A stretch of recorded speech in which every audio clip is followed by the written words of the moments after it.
Here is my little 2 cents that nobody asked for.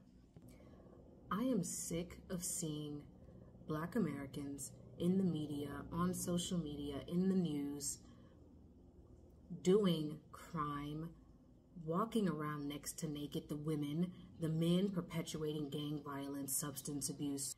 The absolute worst of our community is oversaturating the media.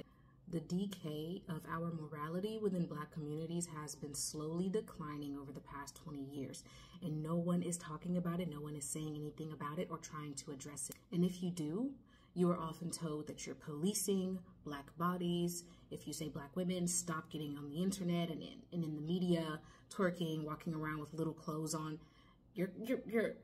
People tell you that you're policing bodies, policing Black bodies, or it's respectability politics.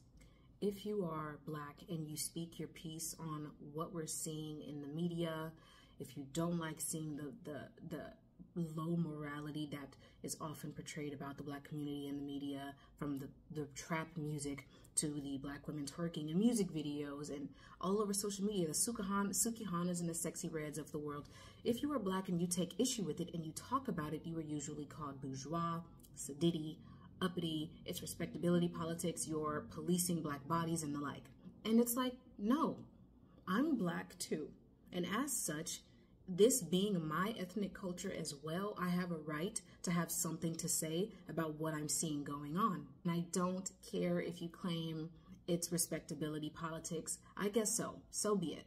Because this is gross. It's getting really gross out here how blatantly disrespectful and low class we're acting on social media and in the media, on the internet, on TV.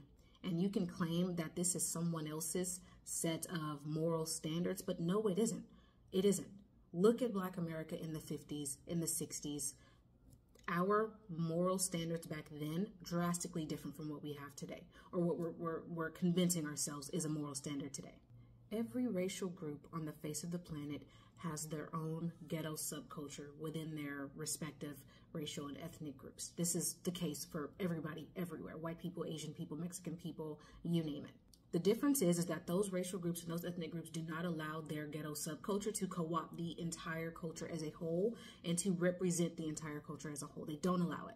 Everybody else within that respective ethnic group or cultural group or racial group has a right to say how they want to see themselves represented in the media, what they want to see and what they don't want to see, who gets to speak for them and who does not. Except for when you're a Black American and you have something to say about the way that you see Black Americans being portrayed in the media and you have a critique for your peers. You can't do it because it's respectability politics if you attempt to do it.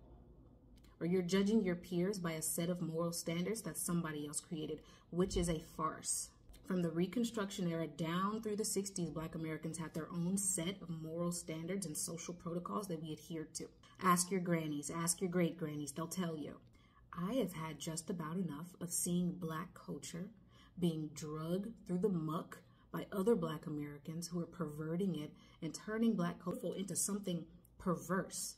Showing their ass on the internet all the time. The men are constantly rapping and talking about gang violence. Our children are uneducated and stupid.